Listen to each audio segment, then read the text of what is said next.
Hello ಗೆಳೆಯರಿ, ನಮ್ಮ ಲಾಯ್ಕ್ಸ್ ಪ್ರಸ್ತುತಪಡಿಸುತ್ತಿರುವ ಕನ್ನಡದಲ್ಲಿ ದೈನಂದಿನ ಸುದ್ದಿ ವಿಶ್ಲೇಷಣೆಗೆ ತಮಗೆಲ್ಲರಿಗೂ ಸ್ವಾಗತ.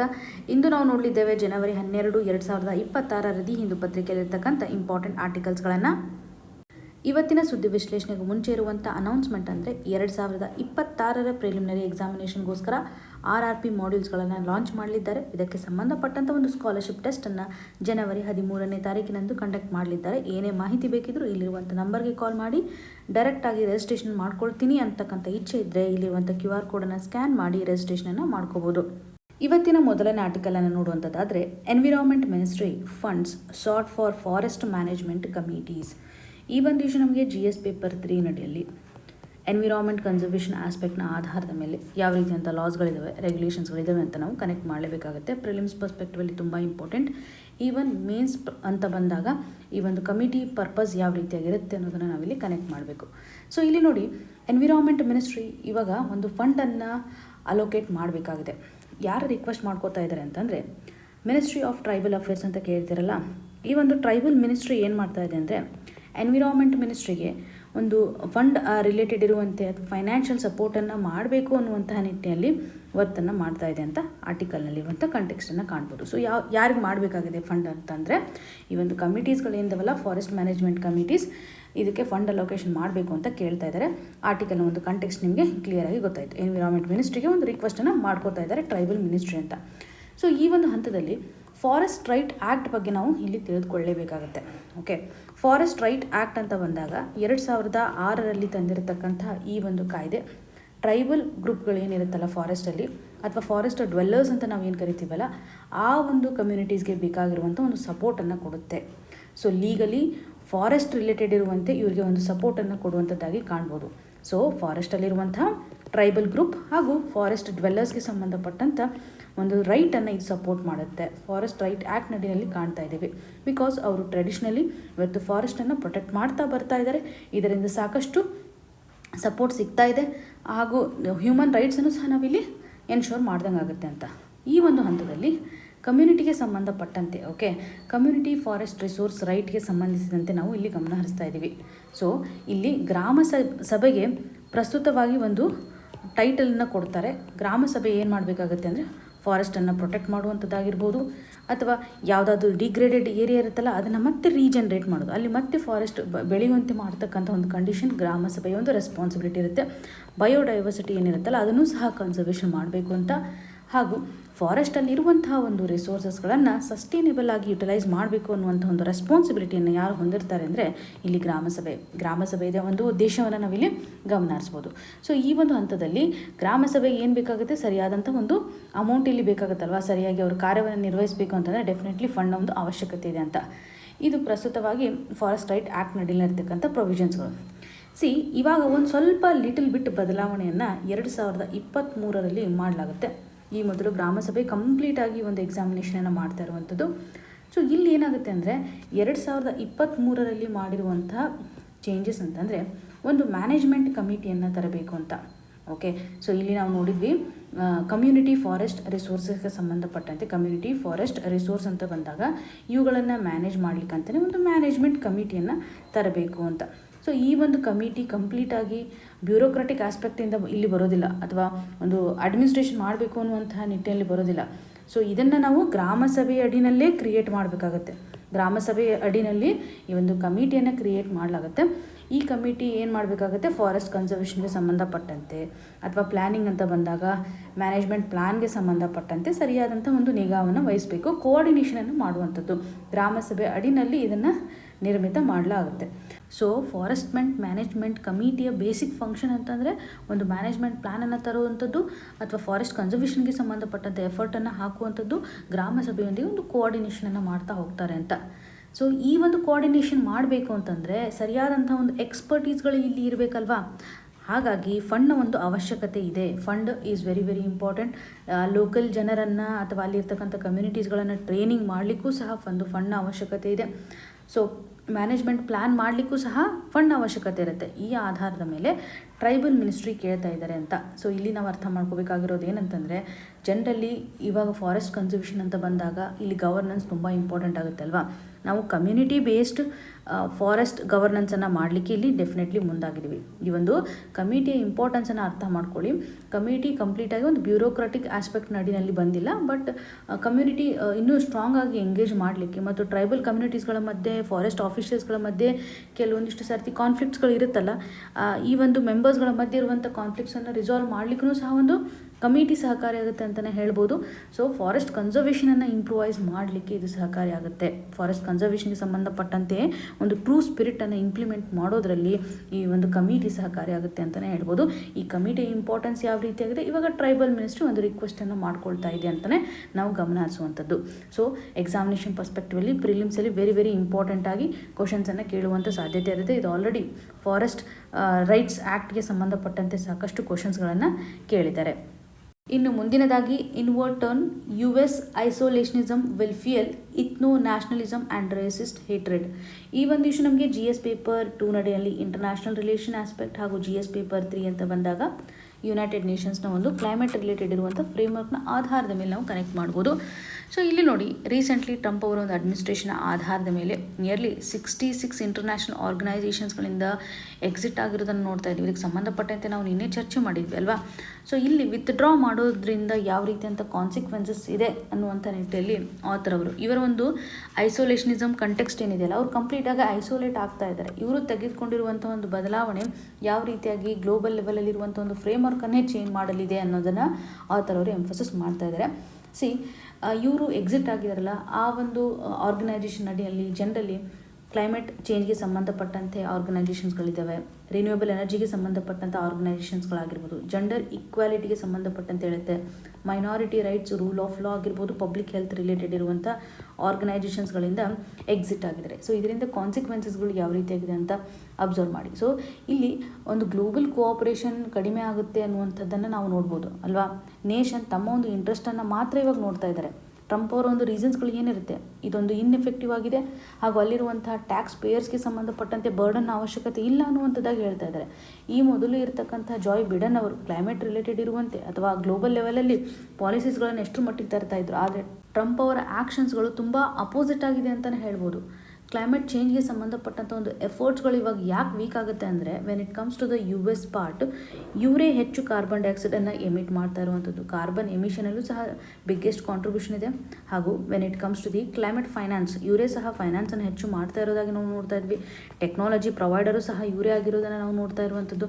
ಸೊ ಇವೆಲ್ಲವನ್ನು ವಿತ್ಡ್ರಾ ಮಾಡೋದ್ರಿಂದ ಗ್ಲೋಬಲ್ ಕ್ಲೈಮೇಟ್ ಫಂಡಿಂಗ್ನ ಒಂದು ಫೇಟ್ ಎಷ್ಟರ ಮಟ್ಟಿಗಿರುತ್ತೆ, ಇಂಟರ್ನ್ಯಾಷನಲ್ ಕೋಆರ್ಡಿನೇಷನ್ ಆಧಾರದ ಮೇಲೆ, ಅದರಲ್ಲೂ ಕ್ಲೈಮೇಟ್ ಅಗ್ರಿಮೆಂಟ್ಗೆ ಸಂಬಂಧಪಟ್ಟಂಥ ಒಂದು ಟ್ರಸ್ಟು ಸಹ ಇವಾಗ ಬ್ರೇಕ್ ಆಗಿರೋದನ್ನು ನಾವು ನೋಡ್ತಾ ಇದ್ದೀವಿ. ಸೊ ಅವ್ರು ಕಂಪ್ಲೀಟಾಗಿ ವಿತ್ಡ್ರಾ ಮಾಡ್ಕೋತಾ ಇದ್ದಾರೆ.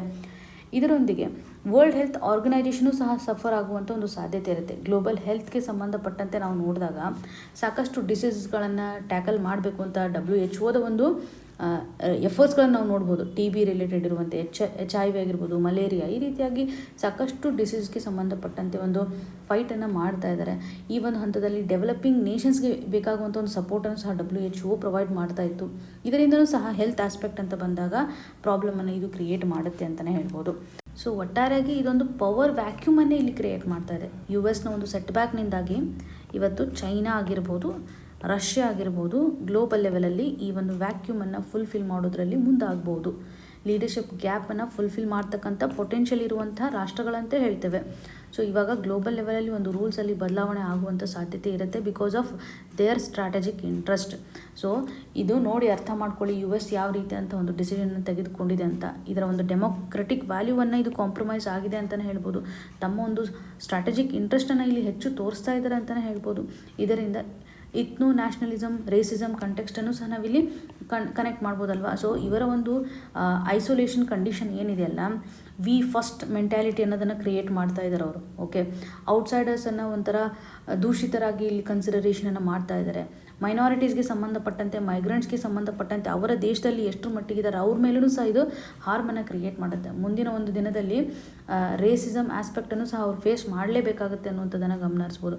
ಎತ್ನಿಕ್ ಸುಪೀರಿಯಾರಿಟಿ ಥಿಂಕಿಂಗ್ಗೆ ಸಂಬಂಧಪಟ್ಟಂತೆಯೂ ಸಹ ಆಥರ್ ಅವರು ಇಲ್ಲಿ ಕನೆಕ್ಟನ್ನು ಮಾಡ್ತಾ ಇದ್ದಾರೆ. ಒಂದು ಸೋಷಿಯಲ್ ಕಾನ್ಫ್ಲಿಕ್ಟನ್ನು ಕ್ರಿಯೇಟ್ ಮಾಡ್ಬೋದಲ್ವಾ. ಪೊಲಿಟಿಕಲ್ ಇನ್ಸ್ಟೆಬಿಲಿಟಿಯನ್ನು ಇಲ್ಲಿ ತರುತ್ತೆ. ಇಂಟರ್ನ್ಯಾಷನಲ್ ಕೋಆಪರೇಷನ್ ಇದು ಬ್ರೇಕ್ ಡೌನ್ ಮಾಡಿದೆ. ಇಲ್ಲಿ ಮೇನ್ಸ್ ಪರ್ಸ್ಪೆಕ್ಟಿವ್ಗೆ ಸಂಬಂಧಪಟ್ಟಂತೆ ಆಥರ್ ಅವರು ಅಡ್ರೆಸ್ ಮಾಡ್ತಾ ಇದ್ದಾರೆ. ಸೊ ಯಾವ ರೀತಿಯಂಥ ಕಾನ್ಸಿಕ್ವೆನ್ಸ್ ಇನ್ಫ್ಲುಯೆನ್ಸಸ್ ಇಲ್ಲಿ ಕ್ರಿಯೇಟ್ ಆಗ್ಬೋದು. ಸೋಷಿಯಲ್ ಕಾನ್ಫ್ಲಿಕ್ಟ್ಗಳಾಗುತ್ತೆ, ಡೆಫಿನೆಟ್ಲಿ ಪೊಲಿಟಿಕಲ್ ಕಾನ್ಫ್ಲಿಕ್ಟ್ಗಳಾಗುತ್ತೆ, ಹಾಗೂ ಇಂಟರ್ನ್ಯಾಷನಲ್ ಕೋಆಪರೇಷನು ಸಹ ಬ್ರೇಕ್ ಡೌನ್ ಆಗಿದೆ ಅಂತಲೇ ಹೇಳ್ಬೋದು. ಕೋರ್ ಮೆಸೇಜ್ ಏನಿದೆ ಅಂತಂದರೆ, ಇವಾಗ ಪವರ್ಫುಲ್ ಕಂಟ್ರೀಸ್ಗಳು ಓಕೆ ಗ್ಲೋಬಲ್ ಇನ್ಸ್ಟಿಟ್ಯೂಷನ್ಸ್ಗಳನ್ನು ಅಬಾಂಡನ್ ಮಾಡಿದ್ದಾರೆ ಅಂತಂದಮೇಲೆ ಯಾವ ರೀತಿ ಅಂತ ರಿಸ್ಕ್ಗಳು ಕ್ರಿಯೇಟ್ ಆಗುತ್ತೆ. ಇಲ್ಲಿ ನೋಡಿ, ಬಿಗ್ಗೆಸ್ಟ್ ಇಶ್ಯೂ ಅಂತ ನಾವು ನೋಡಿದ್ವಿ, ಕ್ಲೈಮೇಟ್ ಆ್ಯಕ್ಷನ್ ಸಂಬಂಧಪಟ್ಟಂತೆ ಗವರ್ನೆನ್ಸ್ಗಳು ಕಂಪ್ಲೀಟಾಗಿ ಫ್ರ್ಯಾಗ್ಮೆಂಟ್ ಆಗ್ತಾ ಇರೋದನ್ನು ನಾವು ನೋಡ್ತಾ ಇದ್ದೀವಿ. ಸೊ ಇಲ್ಲಿ ಒಂದು ಅಥಾರಿಟೇರಿಯನ್ ಇನ್ಫ್ಲುಯೆನ್ಸ್ ಮಾಡ್ತಾ ಇರುವಂಥ ಕಂಟೆಕ್ಸ್ಟನ್ನು ನೋಡ್ತಾ ಇದ್ದೀವಿ. ನ್ಯಾಷನಲಿಸಮ್ ಕಾನ್ಫ್ಲಿಕ್ಟ್ಗಳು ಆಗುವಂಥ ಒಂದು ಸಾಧ್ಯತೆ ಇರುತ್ತೆ ಅಂತ ಆಥರ್ ಅವರಲ್ಲಿ ಎಂಫಸಿಸ್ ಮಾಡ್ತಾ ಇದ್ದಾರೆ. ಇನ್ನು ಮುಂದಿನದಾಗಿ ಪಾಕ್ಸೋ ಆ್ಯಕ್ಟ್ಗೆ ಸಂಬಂಧಪಟ್ಟಂತೆ 2 ಆರ್ಟಿಕಲ್ಸ್ಗಳನ್ನು ಗಮನ ಹರಿಸ್ತಾ ಇದ್ದೀವಿ. ಮೊದಲ ಹಂತದಲ್ಲಿ young love POCSO act must not allow parental push back against adolescence ಅನ್ನುವಂಥದ್ದಾಗಿರ್ಬೋದು. Faster is not a fairer in POCSO case clearance numbers. C 2 ಆರ್ಟಿಕಲ್ನಲ್ಲಿ ಪಾಕ್ಸೋ ರಿಲೇಟೆಡ್ ಇರುವಂತೆ ಮಿಸ್ಯೂಸ್ ಯಾವ ರೀತಿಯಾಗಿ ಆಗ್ತಾ ಇದೆ when it comes to the clearing the cases. ಇಲ್ಲಿ author ಅವರು question mark ಮಾಡ್ತಾ ಇರೋದು ಕನ್ವಿಕ್ಷನ್ ರೇಟ್ಗೆ ಸಂಬಂಧಪಟ್ಟಂತೆ ಕಡಿಮೆ ಆಗ್ತಾ ಇದೆ, ಆದರೂ ಸಹ ಏನು ಲೂಪ್ ಹೋಲ್ಸ್ಗಳಿದ್ದಾವೆ. ಇನ್ನೊಂದು ಹಂತದಲ್ಲಿ ಜುಡಿಷರಿಗೆ ಸಂಬಂಧಿಸಿದಂಥ ಒಂದು ಡಿಸ್ಕ್ರಿಷನರಿ ಪವರನ್ನು ಪ್ರೊವೈಡ್ ಮಾಡಬೇಕು ಅಂತ ಮೆನ್ಷನ್ ಮಾಡಿದ್ದಾರೆ. ಹಾಗಿದ್ರೆ ಪಾಕ್ಸೋ ರಿಲೇಟೆಡ್ ಇರುವಂತೆ ಕಂಪ್ಲೀಟ್ ಆಗಿರುವಂಥ ಒಂದು ಮಾಹಿತಿಯನ್ನು ನಾವಿಲ್ಲಿ ತಿಳ್ಕೊಳ್ಬೇಕು. ಎಕ್ಸಾಮಿನೇಷನ್ ಪರ್ಸ್ಪೆಕ್ಟಿವಲ್ಲಿ ನಮಗೆ ಈ ಒಂದು ಇಶ್ಯೂ ತುಂಬ ಇಂಪಾರ್ಟೆಂಟ್ ಆಗುತ್ತೆ. ಸಿ 2012ರಲ್ಲಿ ಮಕ್ಕಳಿಗೆ ಸಂಬಂಧಪಟ್ಟಂಥ ಅಸಾಲ್ಟನ್ನು ತಡೆಗಟ್ಟಲಿಕ್ಕಂತಲೇ ಒಂದು ಪಾಕ್ಸೋ ಆ್ಯಕ್ಟನ್ನು ಜಾರಿಗೆ ತರ್ತಾರೆ. ಇದು ಇಂಪಾರ್ಟೆಂಟ್. ನಿಮಗೆ 2012ರಲ್ಲಿ ತಂದಿರುವಂತಹ ಈ ಒಂದು ಕಾಯ್ದೆನಲ್ಲಿ ನಾವೇನು ಮಾಡ್ತಾ ಇದ್ದೀವಿ, ಮೈನರ್ ಅಂದರೆ ಏನು ಅಂತ ಒಂದು ಸರಿಯಾದಂತಹ ಏಜನ್ನು ಪ್ರೊವೈಡ್ ಮಾಡ್ತೀವಿ. ಓಕೆ, ಈ 18 ವರ್ಷಕ್ಕಿಂತ ಕಡಿಮೆ ಇರತಕ್ಕಂಥ ಮಕ್ಕಳನ್ನು ಪ್ರೊಟೆಕ್ಷನ್ ಮಾಡೋದ್ರಲ್ಲಿ ಈ ಒಂದು ಸ್ಪೆಷಲ್ ಲಾ ನಮಗೆ ಸಹಕಾರಿಯಾಗುತ್ತೆ. ಇಲ್ಲಿ ಅಸೈನ್ ಮಾಡ್ತಾ ಇದ್ದಾರೆ ಮಕ್ಕಳು ಅಂತಂದರೆ 18 ವರ್ಷಕ್ಕಿಂತ ಕಡಿಮೆ ಇರಬೇಕು. ಇವರ ವಿರುದ್ಧ ಏನಾದರೂ ಸೆಕ್ಷುವಲ್ ಅಸಾಲ್ಟ್ ಆಗಿರುವಂಥದ್ದಾಗಿರ್ಬೋದು, ಸೆಕ್ಷುವಲ್ ಹರಾಸ್ಮೆಂಟ್ ಆದಾಗ ಅವ್ರಿಗೆ ಸಂಬಂಧಪಟ್ಟಂಥ ಒಂದು ಎಕ್ಸ್ಪ್ಲಾಯ್ಟೇಷನ್ ಆಗಿರುವಂಥ ಸಂದರ್ಭದಲ್ಲಿ ಸ್ಟ್ರಿಕ್ಟ್ ಆಗಿರುವಂಥ ಒಂದು ಪನಿಷ್ಮೆಂಟನ್ನು ಪ್ರೊವೈಡ್ ಮಾಡಲಾಗುತ್ತೆ. ಇದು ನಿಮಗೆ ಕ್ಲಿಯರಾಗಿ ಗೊತ್ತಿರಲಿ. ನಾವಿಲ್ಲಿ ಕನ್ಸಿಡರ್ ಮಾಡ್ತೀವಿ ಮಕ್ಕಳು ಅಂತಂದರೆ ಅಥವಾ ಚಿಲ್ಡ್ರನ್ ಅಂತಂದರೆ 18 ಇಯರ್ಸ್ ಬಿಲೋ ಅಂತಕ್ಕಂಥ ಸಪೋರ್ಟ್ ಮಾಡುವಂಥ ಒಂದು ಕಾಯ್ದೆ ಆಗಿದೆ. ಇದೊಂದು ಜೆಂಡರ್ ನ್ಯೂಟ್ರಲ್ ಕಂಡೀಷನನ್ನು ತೋರಿಸುತ್ತೆ. 18 ವರ್ಷಕ್ಕಿಂತ ಕಡಿಮೆ ಆಗಿರೋದು ಕೇವಲ ಹೆಣ್ಮಕ್ಳ ಮೇಲೆ ಅಷ್ಟೇ ಎಕ್ಸ್ಪ್ಲಾಯ್ಟೇಷನ್ ಅಂತಲ್ಲ, ಗಂಡು ಮಕ್ಳ ಮೇಲೂ ಆಗುತ್ತೆ. ಹಾಗಾಗಿ ನ್ಯೂಟ್ರಲ್ ಕಂಡೀಷನನ್ನು ಲೇಟರ್ ಟೈಮಲ್ಲಿ ಆ್ಯಡ್ ಮಾಡೋದನ್ನು ನಾವು ನೋಡ್ತಾ ಇದ್ವಿ. ಇವಾಗ ಮಕ್ಕಳು ಅಂತ ಬಂದಾಗ ಬಾಯ್ನೂ ಬರುತ್ತೆ, ಗರ್ಲೂ ಬರುತ್ತೆ ಅಂತಲೇ ಹೇಳ್ಬೋದು. ಸೊ ಇಲ್ಲಿ ಒಂದು ಕನ್ಸೆಂಟ್ ಏನಿರುತ್ತಲ್ಲ ಅದು ಇರ್ರಿಲೆವೆಂಟ್ ಅಂತಲೇ ನೋಡ್ತೇವೆ. ಫಾರ್ ಎಕ್ಸಾಂಪಲ್, ಇವಾಗ ಒಂದು ಹುಡುಗ ಹುಡುಗಿ ಇಬ್ಬರೂ ಕನ್ಸೆನ್ಶುವಲ್ ಸೆಕ್ಷುವಲ್ ರಿಲೇಷನ್ಶಿಪ್ಪನ್ನು ಹೊಂದಿದ್ರೆ, ಓಕೆ, ಅವರು ರಿಲೇಷನ್ಶಿಪ್ ಇರುವಂಥ ಸಂದರ್ಭದಲ್ಲಿ ಒಂದು ವಿಲ್ ಆ್ಯಂಡ್ ವಿಶ್ ಇದೆ ಅಲ್ವಾ. ಸೊ ಇದರ ಆಧಾರದ ಮೇಲೆ ಕನ್ಸೆಂಟ್ ಇದ್ರೂ ಸಹ ಇದು ಲೀಗಲಿ ಚಾಲೆಂಜನ್ನು ಮಾಡುತ್ತೆ. ಲೀಗಲಿ ಯಾವುದೇ ರೀತಿಯಾಗಿ ಪ್ರೊಟೆಕ್ಷನನ್ನು ಪ್ರೊವೈಡ್ ಮಾಡೋದಿಲ್ಲ. ಇದು ಇರ್ರಿಲೆವೆಂಟ್ ಅನ್ನುವಂಥದ್ದಾಗಿ ನೋಡ್ತಾ ಇದ್ದೀವಿ. ಸೊ ಇದು ಸೆಕ್ಷುವಲ್ ಅಫೆನ್ಸ್ಗೆ ಒಳಗಾಗಿದೆ ಅಂತಲೇ ಕನ್ಸಿಡರ್ ಮಾಡ್ತಾ ಇದ್ದೀವಿ. ಚೈಲ್ಡ್ ಫ್ರೆಂಡ್ಲಿ ಪ್ರೊಸೀಜರನ್ನು ಇಲ್ಲಿ ಫಾಲೋ ಮಾಡ್ತಾರೆ. ಪೊಲೀಸು ಸಹ ಇವತ್ತು ಮಗುವನ್ನು ಡಿಟೇನ್ ಮಾಡ್ತಕ್ಕಂಥ ಸಂದರ್ಭದಲ್ಲಿ ಸರಿಯಾದಂಥ ಒಂದು ಪ್ರೊಸೀಜರನ್ನು ಫಾಲೋ ಮಾಡ್ತಾರೆ ಮತ್ತು ಚೈಲ್ಡನ್ನು ಯಾವುದೇ ರೀತಿಯಾಗಿ ಅಬ್ಯೂಸ್ ಒಳಗಾಗದೇ ಇರುವಂತೆ ಸೊ ಈ ಲಾ ಒಂದು ಪ್ರೊಟೆಕ್ಷನನ್ನು ಪ್ರೊವೈಡ್ ಮಾಡುತ್ತೆ ಅಂತಲೇ ಗಮನ ಹರಿಸ್ಬೋದು. ಈ ಒಂದು ಆರ್ಟಿಕಲ್ಗೆ ಕನೆಕ್ಟ್ ಆಗುವಂಥದ್ದಾದರೆ ಪ್ರಸ್ತುತವಾಗಿ ಏನು ಚೇಂಜಸನ್ನು ಮಾಡಬೇಕು when it comes to the conviction part ಅಲ್ಲ. ಕನ್ವಿಕ್ಷನ್ ಅಂತಂದರೆ ಇವಾಗ ಅಪರಾಧಿ ಅಂತ ಘೋಷಣೆ ಮಾಡುವಂಥ ಹಂತದಲ್ಲಿ ಕೇಸಸ್ಗಳು ಕಡಿಮೆ ಆಗಿದೆ. ಅಂದರೆ ಕೋರ್ಟ್ಗಳು ಏನು ಮಾಡ್ತಾ ಇದೆ, ಕೇಸಸ್ಗಳು ರಿಜಿಸ್ಟರ್ ಆದ್ರೂ ಸಹ ಆ ಕೇಸಸ್ಗಳನ್ನು ಡಿಸ್ಪೋಸ್ ಮಾಡ್ತಾ ಇದ್ದಾರೆ. ಇರ್ರಿಲಿವೆಂಟ್ ಇದೆ ಅಂತ ಕೋರ್ಟ್ಗಳು ಅಥವಾ ಪರ್ಟಿಕ್ಯುಲರ್ಲಿ ಇಲ್ಲಿ ಕೊಟ್ಟಿರೋ ಪ್ರಕಾರ ಫಾಸ್ಟ್ ಟ್ರ್ಯಾಕ್ ಸ್ಪೆಷಲ್ ಕೋರ್ಟ್ಗೆ ಸಂಬಂಧಪಟ್ಟಂಥ ಡಿಸ್ಪೋಸಲ್ ಕೇಸಸ್ಸನ್ನು ಪಾಕ್ಸೋ ಅಂತ ರಿಜಿಸ್ಟರ್ ಮಾಡಿರ್ತಾರಲ್ಲ ಅದನ್ನು ಡಿಸ್ಪೋಸ್ ಮಾಡ್ತಾರೆ. ಹೊಸ ಕೇಸಸ್ಗಳು ರಿಜಿಸ್ಟರ್ ಆಗ್ತಾ ಇದೆ. ನಿಯರ್ಲಿ 80,000 ಅಷ್ಟು ರಿಜಿಸ್ಟ್ರೇಷನ್ ಆಗ್ತಾ ಇದೆ. ಡಿಸ್ಪೋಸಲ್ ರೇಟ್ ಅಂತ ಬಂದಾಗ 109% ನಾವು ಡಿಸ್ಪೋಸಲನ್ನು ಮಾಡ್ತಾ ಇದ್ದೀವಿ. ಡಿಸ್ಪೋಸ್ ಮಾಡ್ತಾ ಇದ್ದೀವಿ ಅಂತಂದು ಅರ್ಥ ನಾವು ಅದನ್ನು ಸೆಲೆಬ್ರೇಟ್ ಮಾಡೋದಾಗಲ್ಲ. ಇದು ಬೆಟರ್ ಜಸ್ಟಿಸನ್ನು ಪ್ರೊವೈಡ್ ಮಾಡ್ತಾ ಇಲ್ಲ. ಸೊ ಇಲ್ಲಿ ಕನ್ವಿಕ್ಷನ್ ರೇಟ್ಗಳು ಏನಾಗ್ತಾ ಇದೆ, ಫಾಲ್ ಡೌನ್ ಆಗ್ತಾ ಇದೆ. Definitely when it compares to the 2019 data ಹಾಗೂ 2020-23 ಒಂದು ಕನ್ವಿಕ್ಷನ್ ರೇಟ್ ಅಂತ ನೋಡಿದಾಗ ಡೆಫಿನೆಟ್ಲಿ ಕಡಿಮೆ ಆಗಿದೆ. ಅಂದರೆ ಈ ಒಂದು ಪಾಕ್ಸೋ ಆ್ಯಕ್ಟ್ ನಡಿಯಲ್ಲಿ ಅಪರಾಧಿ ಅಂತ ಘೋಷಣೆ ಮಾಡೋದು ಕಡಿಮೆ ಆಗ್ತಾ ಇದೆ. ಕನ್ವಿಕ್ಷನ್ ರೇಟ್ ನಿಯರ್ಲಿ 19% ರಿಡಕ್ಷನ್ ಆಗಿರೋದನ್ನು ನೋಡ್ತಾ ಇದ್ದೀವಿ. ಇಲ್ಲಿ ಆಥರ್ ಅವರ ಕನ್ಸರ್ನ್ ಏನಂತಂದರೆ ಫಾಸ್ಟಾಗಿ ನಾವು ಡಿಸ್ಪೋಸ್ ಮಾಡ್ತಾ ಇದ್ದೀವಲ್ವಾ, ಕನ್ವಿಕ್ಷನು ಸಹ ವೀಕ್ ಇದೆ ಅಲ್ಲ. ಇದು ಕಾರಣಗಳು ಏನಿರ್ಬೋದು, ನಾವು ಫಾಸ್ಟಾಗಿ ಇನ್ವೆಸ್ಟಿಗೇಷನನ್ನು ಮಾಡುವಂಥ ಸಂದರ್ಭದಲ್ಲಿ ಮಿಸ್ಟೇಕ್ಸ್ ಮಾಡ್ತಾ ಇದ್ದೀವಿ. ರಶ್ಡ್ ಆಗಿರ್ತಕ್ಕಂಥ ಒಂದು ಇನ್ವೆಸ್ಟಿಗೇಷನ್ಸ್ ಇದೆ. ಚಾರ್ಜ್ ಶೀಟ್ಗೆ ಸಂಬಂಧಪಟ್ಟಂತೆ ಕಂಪ್ಲೀಷನನ್ನು ನಾವಿಲ್ಲಿ ತೋರಿಸ್ತಾ ಇಲ್ಲ. ಫಾರೆನ್ಸಿಕ್ ರಿಪೋರ್ಟ್ಸು ಸಹ ಆಗ್ತಾ ಇಲ್ಲ. ಸೊ ಇಲ್ಲಿ ಪ್ರೊಸೀಜರ್ ನಡಿನಲ್ಲಿ ಡಿಲೇ ಆಗ್ತಾ ಇರೋದನ್ನು ನೋಡ್ತಾ ಇದ್ದೀವಿ. ವಿಟ್ನೆಸ್ಗಳಿಗೆ ಸಂಬಂಧಪಟ್ಟಂತೆಯೂ ಸಹ ಸರಿಯಾಗಿ ಇನ್ವೆಸ್ಟಿಗೇಷನ್ ಮಾಡ್ತಾ ಇಲ್ಲ. ವೀಕ್ ಪ್ರಾಸಿಕ್ಯೂಷನ್ ಅಂತಲೇ ಹೇಳ್ಬೋದು. ಸೊ ಹಾಗಾಗಿ ಹೆಚ್ಚು ಡಿಸ್ಪೋಸ್ಡ್ ಕೇಸಸನ್ನು ನೋಡ್ತಾ ಇದ್ವಿ ರಾದರ್ ದೆನ್ ಪ್ರೂವ್ಡ್ ಅನ್ನುವಂಥದ್ದಾಗಿ ಹೇಳ್ತಾ ಇದ್ದಾರೆ. ಇಲ್ಲಿ ಪಾಕ್ಸೋ ಆ್ಯಕ್ಟ್ ಪ್ರಾಮಿಸ್ ಮಾಡೋ ಪ್ರಕಾರ, ಓಕೆ, 2012 ಈ ಒಂದು ಆ್ಯಕ್ಟ್ ಪ್ರಾಮಿಸ್ ಮಾಡೋ ಪ್ರಕಾರ ಮಕ್ಕಳಿಗೆ ಒಂದು ಫ್ರೆಂಡ್ಲಿ ಇರುವಂತಹ ಕೋರ್ಟ್ಗಳನ್ನು ಡೆವಲಪ್ ಮಾಡಬೇಕು, ಟೈಮ್ ಬೌಂಡ್ ಆಗಿ ಒಂದು ಟ್ರಯಲನ್ನು ಮಾಡಬೇಕು ಅಂತ ಹೇಳುತ್ತೆ. ಅವ್ರಿಗೆ ಬೇಕಾಗುವಂಥ ಒಂದು ಲೀಗಲ್ ಸಪೋರ್ಟ್, ಸೈಕಲಾಜಿಕಲ್ ಸಪೋರ್ಟನ್ನು ಪ್ರೊವೈಡ್ ಮಾಡಬೇಕು ಅಂತಲೇ ಹೇಳುತ್ತೆ. ಇವೆಲ್ಲವನ್ನು ನಾವು ಕನ್ಸಿಡರ್ ಮಾಡಿದಾಗ ನಾವು ಈಸಿಯಾಗಿ ಡಿಸ್ಪೋಸ್ ಮಾಡ್ತಾ ಇದ್ದೀವಲ್ಲ, ಸರಿಯಾಗಿ ಇನ್ವೆಸ್ಟಿಗೇಷನ್ ಮಾಡ್ತಾ ಇದ್ದೀವಾ ಅನ್ನುವಂಥ ಒಂದು ಕ್ವಶನ್ ಮಾರ್ಕನ್ನು ಆಥರ್ ಅವರು ಇಲ್ಲಿ ಕೇಳ್ತಾ ಇದ್ದಾರೆ. ಸೊ ಇಲ್ಲಿ ನಾವು ಕೇವಲ ಒಂದು ಕನ್ವಿಕ್ಷನ್ ರೇಟ್ ಮೇಲೆ ಕಡಿಮೆ ಆಗ್ತಾ ಇದೆ ಅನ್ನೋದರಿಂದ ಪಾಸಿಟಿವಿಟಿ ತೋರಿಸ್ತಾ ಇದ್ದೀವಿ ಅಥವಾ ಜಸ್ಟಿಸನ್ನು ಪ್ರೊವೈಡ್ ಮಾಡ್ತಾ ಇದ್ದೀವಿ ಅನ್ನೋದು ತುಂಬ ಪ್ರಾಬ್ಲಮೆಟಿಕ್, ಅಥವಾ ನಮ್ಮ ಒಂದು ಜುಡಿಷಿಯಲ್ ಪ್ರಾಕ್ಟೀಸಸ್ಗೆ ಸಂಬಂಧಪಟ್ಟಂತೆ ಕ್ವಶನ್ ಮಾರ್ಕು ಸಹ ಇದು ಕ್ರಿಯೇಟ್ ಆಗಿದೆ. ಬಿಕಾಸ್ ಇಲ್ಲಿ ನೋಡಿ, ಇದರಿಂದ ಏನಾಗುತ್ತೆ, ನಾವು ಈಸಿಯಾಗಿ ಡಿಸ್ಪೋಸ್ ಮಾಡ್ತಾ ಇದ್ದೀವಿ ಅಂತಂದರೆ ಅಬ್ಯೂಸಿವ್ ಕಂಡೀಷನ್ನು ನಾರ್ಮಲೈಸ್ ಆಗುವಂಥ ಒಂದು ಸಾಧ್ಯತೆ ಇರುತ್ತೆ. ಯಾರು ವಿಕ್ಟಿಮ್ ಇರ್ತಾರಲ್ಲ ಕೆಲವೊಂದಿಷ್ಟು ಹಂತದಲ್ಲಿ, ಅವರು ಸಾಕಷ್ಟು ಲೈಫ್ ಲಾಂಗ್ ನಡಿನಲ್ಲಿ ಒಂದು ಟ್ರೋಮಾವನ್ನು ಕ್ಯಾರಿ ಮಾಡಬೇಕಾಗ್ತಾ ಇರುವಂಥ ಒಂದು ಸ್ಥಿತಿಗತಿಗಳು ಬರುವಂಥದ್ದಿರುತ್ತೆ. ಸೊ ಇಲ್ಲಿ ಒಂದು ಇಂಟರಿಮ್ ಕಂಪೆನ್ಸೇಷನ್ನ ಪ್ರೊವೈಡ್ ಮಾಡಬೇಕು ಅಂತ ಕಂಟೆಕ್ಸ್ಟ್ಗಳಿರುತ್ತೆ. ಇವಾಗ ಡಿಸ್ಪೋಸ್ ಮಾಡ್ತಾ ಇದ್ದರೆ ಆ ಒಂದು ವಿಕ್ಟಿಮ್ಗೆ ಬೇಕಾಗುವಂಥ ಕಂಪೆನ್ಸೇಷನು ಸಿಗೋದಿಲ್ಲ, ಅವರ ಒಂದು ಎಜುಕೇಷನು ಡಿಸ್ರಪ್ಷನ್ ಆಗುವಂಥ ಸಾಧ್ಯತೆ ಇರುತ್ತೆ, ಫ್ಯಾಮ್ಲಿನೂ ಸಹ ಅವ್ರಿಗೆ ಟ್ರೀಟ್ಮೆಂಟ್ ಕೊಡುವಂಥ ಹಂತದಲ್ಲಿ ಡೆಟ್ಗೆ ಹೋಗಬೇಕಾಗುತ್ತೆ ಅಂತ ಸಾಲವನ್ನು ಹೆಚ್ಚು ಮಾಡಬೇಕು, ಸೈಕಲಾಜಿಕಲ್ ಡ್ಯಾಮೇಜ್ ಆಗುತ್ತೆ ಪರ್ಮನೆಂಟ್ಲಿ, ಹೀಲಿಂಗ್ ಪ್ರೊಸೆಸ್ ತುಂಬ ಲೇಟ್ ಆಗುತ್ತೆ ಅಂತಲೇ ಹೇಳ್ಬೋದು. ಸೊ ಇಲ್ಲಿ ಕಂಪೆನ್ಸೇಷನ್ಗೆ ಸಂಬಂಧಿಸಿದಂತನೂ ಸಹ ಕೆಲವೊಂದಿಷ್ಟು ಚಾಲೆಂಜಸ್ಗಳನ್ನು ಆ ಥರ ಅವ್ರು ಹೇಳ್ತಾ ಇದ್ದಾರೆ. ಹಾಗಾಗಿ ನಾವು ಇನ್ವೆಸ್ಟಿಗೇಷನ್ ಮಾಡುವಂಥ ಸಂದರ್ಭದಲ್ಲಿ ಸ್ಟ್ರಾಂಗ್ ಆಗಿ ಇನ್ವೆಸ್ಟಿಗೇಷನನ್ನು ಮಾಡಬೇಕು. ಯಾರಿವತ್ತು ಸರ್ವೈವ್ ಆಗಿರ್ತಾರಲ್ಲ, ವಿಕ್ಟಿಮ್ಸ್ಗಳಾಗಿರ್ತಾರಲ್ಲ, ಅವ್ರಿಗೆ ಸಪೋರ್ಟ್ ಆಗ್ತಕ್ಕಂಥ ಇನ್ವೆಸ್ಟಿಗೇಷನ್ಸ್ಗಳಿರಬೇಕು, ಮಕ್ಕಳನ್ನು ಪ್ರೊಟೆಕ್ಷನ್ ಮಾಡುವಂಥ ಒಂದು ಹಾದಿಯಲ್ಲಿರಬೇಕು, ಫೇರ್ ಆಗಿರುವಂಥ ಕನ್ವಿಕ್ಷನನ್ನು ಕೊಡಬೇಕು. ಏಕೆಂದರೆ ಬರೀ ಡಿಸ್ಪೋಸ್ ಮಾಡೋದ್ರಿಂದ ಇರಿಲಿವೆಂಟ್ ಕೇಸಸನ್ನು ಮಾಡಬಾರ್ದು ಅಂತ ಒಂದು ಆರ್ಟಿಕಲ್ನಲ್ಲಿ ಚರ್ಚೆಯನ್ನು ಮಾಡ್ತಾ ಇದ್ದಾರೆ. ಟೈಮ್ಲಿ ಕಂಪೆನ್ಸೇಷನ್ ಪ್ರೊವೈಡ್ ಮಾಡೋದು ತುಂಬ ಇಂಪಾರ್ಟೆಂಟ್. ಕೇವಲ ನಾವು ಸ್ಪೀಡಿ ಡಿಸ್ಪೋಸಲ್ಗೆ ಸಂಬಂಧಪಟ್ಟಂತೆ ಫೋಕಸನ್ನು ಮಾಡಬಾರ್ದು ಅಂತ ಒಂದು ಆರ್ಟಿಕಲಲ್ಲಿರುವಂತಹ ಕೋರ್ ಇನ್ಫಾರ್ಮೇಷನನ್ನು ನಾವು ನೋಡ್ಬೋದು.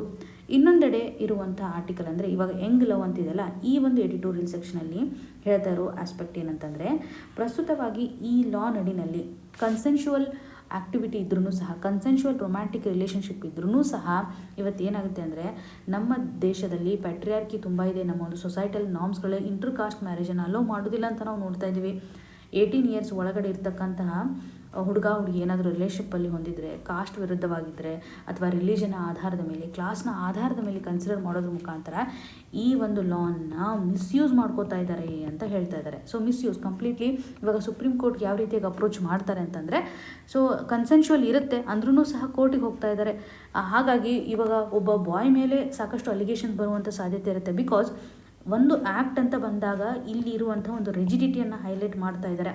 ಈ ಒಂದು ಪೋಕ್ಸೋ ಆ್ಯಕ್ಟ್ನಲ್ಲಿರ್ತಕ್ಕಂಥ ಬೇಸಿಕ್ ರಿಜಿಡಿಟಿ ಅಂತಂದರೆ ಏಜ್ ಆಫ್ ಕನ್ಸೆಂಟ್ ಅಂತ ನೋಡ್ತೇವೆ. ಈ ಒಂದು ಏಜ್ ಆಫ್ ಕನ್ಸೆಂಟ್ ನಡಿನಲ್ಲಿ 18 ಇಯರ್ಸು ಒಂದು ಮಾರ್ಕ್ ಲೈನ್ ಅಂತ ನಾವು ನೋಡ್ತಾ ಇದ್ದೀವಿ. ಸೊ 18 ಇಯರ್ಸ್ ಒಳಗಡೆ ಇತ್ತಂದರೆ ಆಗ ಒಂದು ಕನ್ಸೆಂಟನ್ನು ಇಲ್ಲಿ ಕನ್ಸಿಡರ್ ಮಾಡೋದೇ ಇಲ್ಲ. ಆಟೋಮೆಟಿಕ್ಲಿ ಕನ್ಸೆಂಟ್ ಇದ್ರೂ ಸಹ ಇಲ್ಲೀಗಲ್ ಆಗಿರೋದನ್ನು ನಾವು ನೋಡ್ತಾ ಇದ್ದೀವಿ ಅಲ್ವಾ, ಇದು ಆಲ್ರೆಡಿ ನೋಡಿದ್ವಲ್ವಾ. ಸೊ ಆಟೋಮೆಟಿಕ್ಲಿ ಇಲ್ಲೀಗಲ್ ಆಗುತ್ತೆ. ಬೋತ್ ಪರ್ಸನ್ ಅಗ್ರಿ ಆದ್ರೂ ಸಹ ಇದು ಇಲ್ಲೀಗಲ್ ಆಗುತ್ತೆ ಅಂತಲೇ ಹೇಳ್ತಾ ಇದ್ದೀವಿ. ಸೊ ಈ ಲೀಗಾಲಿಟಿಗೆ ಸಂಬಂಧಪಟ್ಟಂತೆ ನಾವು ನೋಡುವಂಥದ್ದಾದರೆ ಸ್ಟ್ರಿಕ್ಟಾಗಿ ನಾರ್ಮ್ಸನ್ನು ಫಾಲೋ ಮಾಡ್ತಾ ಇದ್ದಾರೆ. ಮೈನರ್ ಕನ್ಸೆಂಟ್ ಇದ್ರೂ ಸಹ ಅದು ಲೀಗಲಿ ಇರ್ರಿಲಿವೆಂಟ್ ಅಂತಲೇ ನಾವು ಗಮನಿಸ್ತಾ ಇದ್ವಿ.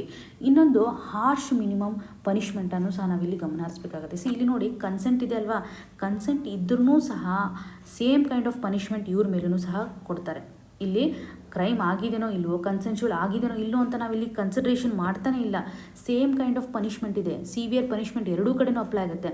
ಚೈಲ್ಡ್ ಮೇಲೆ ರೇಪ್ ಆಗಿರುವಂಥ ಒಂದು ಸಂದರ್ಭದಲ್ಲೂ ಸೇಮ್ ಕೈಂಡ್ ಆಫ್ ಕಂಟೆಕ್ಸ್ಟನ್ನು ನೋಡ್ತೇವೆ. ಕನ್ಸೆನ್ಶುವಲ್ ಟೀನೇಜ್ ರಿಲೇಷನ್ಶಿಪ್ ಇದ್ರೂ ಸಹ ಸೇಮ್ ಕೈಂಡ್ ಆಫ್ ಪನಿಷ್ಮೆಂಟನ್ನು ನಾವು ನೋಡ್ತಾ ಇದ್ದೀವಿ. ಸೊ ಇದು ಫ್ಯಾಮಿಲಿ ಯೂಸ್ ಮಾಡ್ತಾ ಇರುವಂಥ ಒಂದು ವೆಪನ್ ಆಗಿ ಕನ್ವರ್ಟ್ ಆಗ್ತಾ ಇದೆ ಅಲ್ವಾ.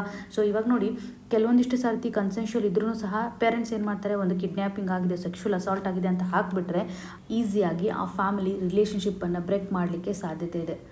ಆ ಹುಡುಗ ಜೈಲುವಾಸವನ್ನು ಅನುಭವಿಸಲೇಬೇಕಾಗುತ್ತೆ.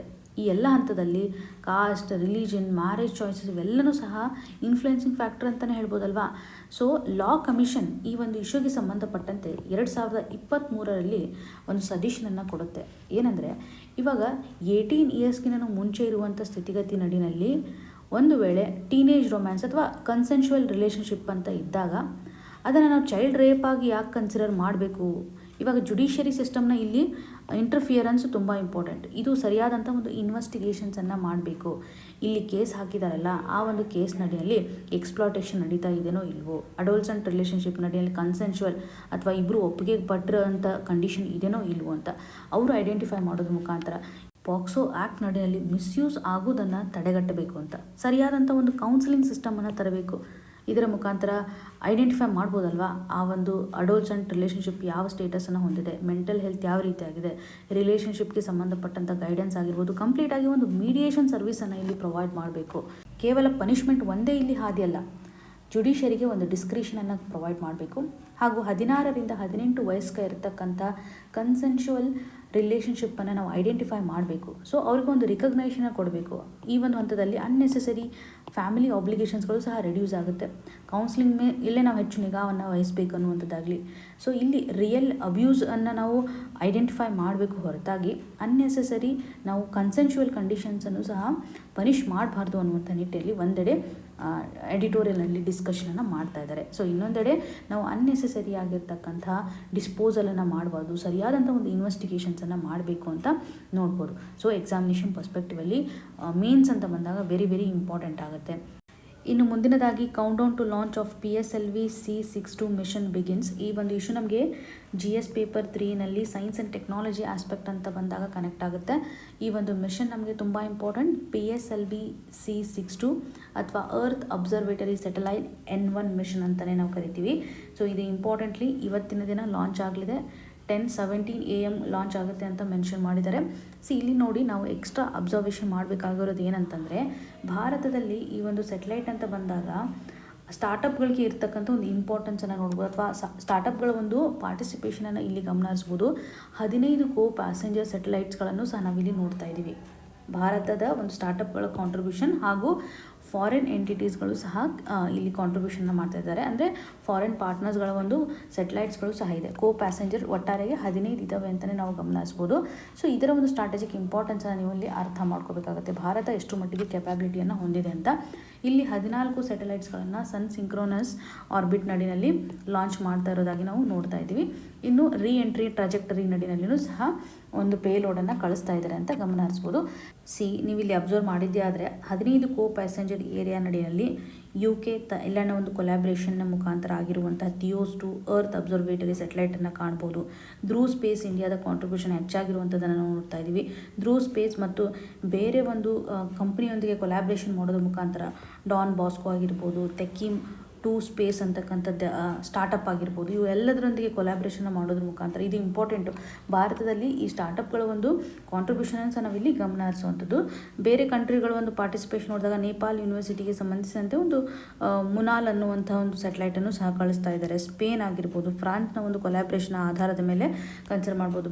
ಬ್ರೆಜಿಲ್ಗೆ ಸಂಬಂಧಪಟ್ಟಂತೆ ಎಜುಸ್ಯಾಟ್ ಅಂತ ನಾವು ನೋಡ್ತಾ ಇದ್ದೀವಿ. ಸೊ ಈ ರೀತಿಯಾಗಿ ಹೇಗೆ ಬೇರೆ ಒಂದು ಕಂಟ್ರಿಗಳ ಸ್ಯಾಟಲೈಟನ್ನು ಸಹ ನಾವು ಲಾಂಚ್ ಮಾಡ್ತಾ ಇದ್ದೀವಿ ಅಂತ ಇಲ್ಲಿ ಕ್ಲಿಯರ್ ನೀವು ಅರ್ಥ ಮಾಡ್ಕೋಬೇಕು. ಇದರಿಂದ ಭಾರತದ ಒಂದು ಕೆಪಾಬಿಲಿಟಿ ಅಥವಾ ಭಾರತದೊಂದು ಸ್ಟ್ರಾಟಜಿಕ್ ಇಂಪಾರ್ಟೆನ್ಸನ್ನೇ ನಾವಿಲ್ಲಿ ಗಮನ ಹರಿಸುವಂಥದ್ದು. ಎಕ್ಸಾಮಿನೇಷನ್ ಪರ್ಸ್ಪೆಕ್ಟಿವಲ್ಲಿ ಇದರ ಇಂಪಾರ್ಟೆನ್ಸನ್ನು ನಾವು ನೋಡಲೇಬೇಕಲ್ವಾ. ಸೊ ಇದರ ಇಂಪಾರ್ಟೆನ್ಸ್ ಜನರಲ್ ಇವಾಗ ಅರ್ತ್ ಅಬ್ಸರ್ವೇಷನ್ ಸ್ಯಾಟಲೈಟ್ನ ಪರ್ಪಸ್ ಯಾವ ರೀತಿಯಾಗಿದೆ ಅಂತ ಅರ್ಥ ಮಾಡ್ಕೋಬೇಕು. ಇದು ನಮಗೆ ಸ್ಟ್ರಾಟಜಿಕ್ಲಿ ತುಂಬ ಇಂಪಾರ್ಟೆಂಟ್ ಆಗುತ್ತೆ ಅಂತ ನಿಮಗೆ ಕ್ಲಿಯರಾಗಿ ಗೊತ್ತಿರಬೇಕು. ಸೊ ವೆದರ್ ಫಾರ್ಕಾಸ್ಟಿಂಗನ್ನು ಮಾಡಲಿಕ್ಕೆ ಇಂಪಾರ್ಟೆಂಟ್ ಆಗುತ್ತೆ. Disaster management, climate change, water resource management ಆಗಿರ್ಬೋದು, ಅರ್ಬನ್ ಪ್ಲಾನಿಂಗ್ಗೆ ಸಂಬಂಧಪಟ್ಟಂತೆ. ಸೊ ಒಂದು ಬ್ರಾಡರ್ ಸ್ಕೋಪ್ನ ಆಧಾರದ ಮೇಲೆ ಈವನ್ ನಾವು ಒಂದು ಗ್ಯಾಸ್ ಎಕ್ಸ್ಪ್ಲೋರೇಷನ್ ಮಾಡ್ತೀವಿ, ಮ್ಯಾಪಿಂಗನ್ನು ಮಾಡ್ತೇವೆ ಅಂತ ಕಂಪ್ಲೀಟಾಗಿ ಒಂದು ಅರ್ತ್ ರಿಲೇಟೆಡ್ ಇರುವಂತೆ ಏನೇನು ನಮಗೆ ಬೆನಿಫಿಟ್ ಇದೆ, ಯಾವ ರೀತಿ ಅಂತ ಪ್ಲಾನಿಂಗ್ ಮಾಡಲಿಕ್ಕೆ, ಮ್ಯಾನೇಜ್ ಮಾಡಲಿಕ್ಕೆ, ಮಾನಿಟರ್ ಮಾಡಲಿಕ್ಕೆ ಸಹಕಾರಿ ಆಗುತ್ತೆ ಅಂತಲೇ ಗಮನ ಹರಿಸುವಂಥದ್ದು. ಎಕ್ಸಾಮಿನೇಷನ್ ಪರ್ಸ್ಪೆಕ್ಟಿವಲ್ಲಿ ಟೂ ಮಚ್ ಟೆಕ್ನಿಕ್ಯಾಲಿಟಿಯನ್ನು ನೀವು ಅರ್ಥ ಮಾಡ್ಕೊಳ್ತಕ್ಕಂಥ ಅವಶ್ಯಕತೆ ಇಲ್ಲ. ಸೊ ಯಾವ ರೀತಿ ಅಂತ ಒಂದು ಲಾಂಚ್ ವೆಹಿಕಲ್ ಇದೆ ಅಂತ ಕ್ಲಿಯರ್ ಆಗಿ ನಿಮ್ಗೆ ಗೊತ್ತಿರಬೇಕು. ಇದರೊಂದು ಪರ್ಪಸ್ ಯಾವ ರೀತಿಯಾಗಿದೆ ಅಂತ ಗೊತ್ತಿರಬೇಕು.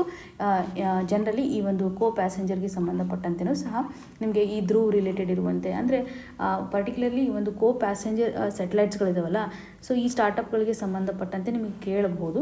ಸೊ ಅದರ ಆಧಾರದ ಮೇಲೆ ಸ್ವಲ್ಪ ನೆನಪಿಟ್ಕೊಳ್ಳಿ. ಅಂದರೆ ಭಾರತ ಇವತ್ತು when it comes to the space sector ಅಲ್ವಾ, ಪ್ರೈವೇಟ್ ಸ್ಟಾರ್ಟಪ್ಗಳಿಗೂ ಸಹ ಅಷ್ಟೊಂದು ಇಂಪಾರ್ಟೆನ್ಸನ್ನು ಕೊಡ್ತಾ ಇದೆ, ಕೊಲ್ಯಾಬ್ರೇಷನ್ ಮಾಡಲಿಕ್ಕೆ ಎನ್ಕರೇಜ್ ಮಾಡ್ತಾ ಇದ್ದಾರೆ ಅನ್ನುವಂಥ ನಿಟ್ಟಿನಲ್ಲಿ ನಾವಿಲ್ಲಿ ಗಮನ ಹರಿಸಬೇಕಾಗುತ್ತೆ. ಇನ್ನು ಮುಂದಿನದಾಗಿ the year gone by, the quad's year of ಇಂಟರ್ರೆಗ್ನಮ್.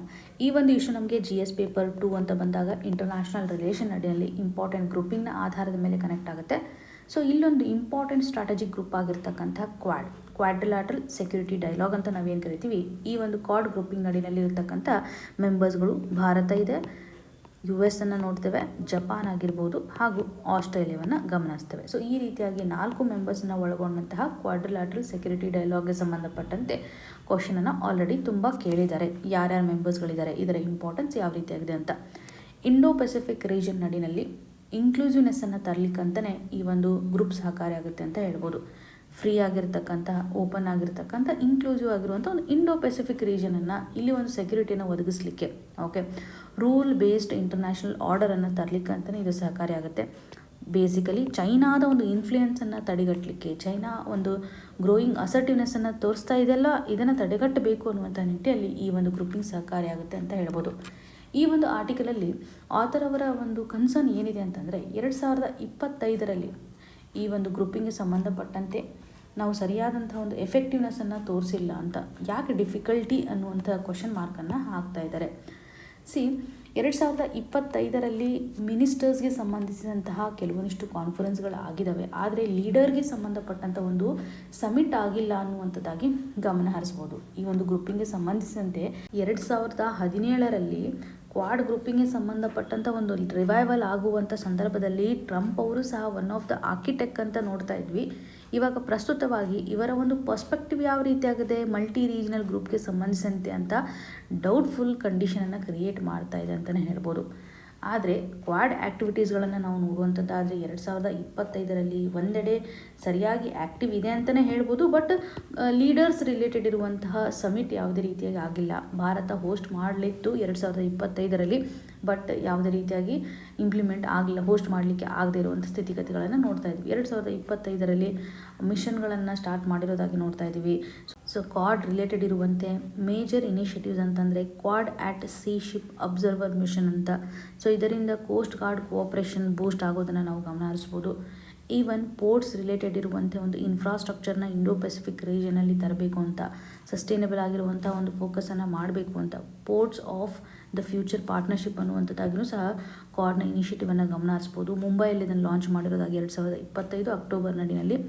ಹಾಗೂ ಮಲಬಾರ್ ನೇವಲ್ ಎಕ್ಸಸೈಸು ಇಂಪಾರ್ಟೆಂಟು. ಇದರಿಂದ ನೇವಲ್ ಕೋಆರ್ಡಿನೇಷನ್, ಇಂಟರ್ ಆಪರೇಬಿಲಿಟಿಗೆ ಸಂಬಂಧಪಟ್ಟಂತೆ ಇಂಪ್ರೂವೈಸೇಷನನ್ನು ಮಾಡಲಿಕ್ಕೆ, ಹಾಗೂ ಕ್ವಾಡ್ ಫಾರಿನ್ ಮಿನಿಸ್ಟರ್ಸ್ಗಳ ಮೀಟಿಂಗನ್ನು ಸಹ ನಾವು ಗಮನ ಹರಿಸ್ಬೋದು. ಮಿನಿಸ್ಟರ್ಸ್ಗಳು ಮಾತ್ರ ಇಲ್ಲಿ ಮೀಟಿಂಗನ್ನು ಮಾಡಿದ್ದಾರೆ, ಫಾರಿನ್ ಮಿನಿಸ್ಟರ್ಸ್ಗಳು ಮೀಟಿಂಗ್ ಮಾಡಿರೋದನ್ನು ನೋಡ್ತಾ ಇದ್ವಿ. ಈ ಒಂದು ಹಂತದಲ್ಲಿ ಆ್ಯಕ್ಟಿವ್ ಇದೆ, ಬಟ್ ಲೀಡರ್ಶಿಪ್ಗೆ ಸಂಬಂಧಪಟ್ಟಂತೆ ನಾವು ಸಮಿಟನ್ನು ಕಾಣ್ತಾ ಇಲ್ಲ ಅಂತ. ಇದರಿಂದ ಗೊತ್ತಾಗುತ್ತೆ ನಮಗೆ ಯಾವುದೇ ರೀತಿಯಾದಂಥ ಒಂದು ಪರ್ಮನೆಂಟ್ ಸೆಕ್ರೆಟರೇಟ್ ಅಥವಾ ಟ್ರೀಟಿಯನ್ನು ನಾವು ಕ್ವಾಡ್ ರಿಲೇಟೆಡ್ ಇರುವಂತೆ ಕಾಣ್ತಾ ಇಲ್ಲ. ಓಕೆ, ಇದು ಕೇವಲ ಒಂದು ಪೊಲಿಟಿಕಲ್ ವಿಲ್ನ ಆಧಾರದ ಮೇಲೆ, ಪರ್ಸ್ನಲ್ ಟ್ರಸ್ಟ್ನ ಆಧಾರದ ಮೇಲೆ ಡಿಪೆಂಡ್ ಆಗಿದೆ ಅನ್ನೋದನ್ನು ಗಮನ ಹರಿಸಬೇಕಾಗುತ್ತೆ. ಯಾಕೆಂದರೆ ಕ್ವಾಡ್ ಅಂತ ಬಂದಾಗ ಪರ್ಮನೆಂಟ್ ಆಗಿ ಒಂದು ಸೆಕ್ರೆಟರೇಟ್ ಬೇಕಾಗುತ್ತೆ, ಸರಿಯಾದಂಥ ಒಂದು ಟ್ರೀಟಿಗೆ ಸಂಬಂಧಿಸಿದಂತೆ ಬೇಕಾಗುತ್ತೆ. ಇದು ಲೀಡರ್ ಲೆವೆಲ್ ಸಮಿಟ್ ಆದಾಗ ಮಾತ್ರ ಇವೆಲ್ಲ ಕಂಪ್ಲೀಟಾಗಿ ಅನೌನ್ಸ್ಮೆಂಟ್ ಆಗುತ್ತಲ್ಲ. ಸೊ ಇದರ ಆಧಾರದ ಮೇಲೆ ಒಂದು ನ್ಯೂ ಇನಿಷಿಯೇಟಿವ್ನ ಅವಶ್ಯಕತೆ ಇದೆ ಅಂತಲೇ ಆಥರ್ ಅವರು ಗಮನ ಹರಿಸ್ತಾ ಇದ್ದಾರೆ. ಸೊ ಒಂದು ಕಮಿಟ್ಮೆಂಟ್ ರಿನ್ಯೂವಲ್ ಆಗಬೇಕು ಅನ್ನುವಂಥ ನಿಟ್ಟಿನಲ್ಲಿ. ಸೊ ಟ್ರಂಪ್ ಅವರು ಇವಾಗ ರಿಟರ್ನ್ ಆಗಿದ್ದಾರೆ, ಹಾಗೂ ಜಪಾನಲ್ಲಿಯೂ ಸಹ ಹೊಸದಾಗಿರ್ತಕ್ಕಂಥ ಒಂದು ಪ್ರೈಮ್ ಮಿನಿಸ್ಟರ್ ಬಂದಿದ್ದಾರೆ ಅಕ್ಟೋಬರ್ 2025ಅಲ್ಲಿ.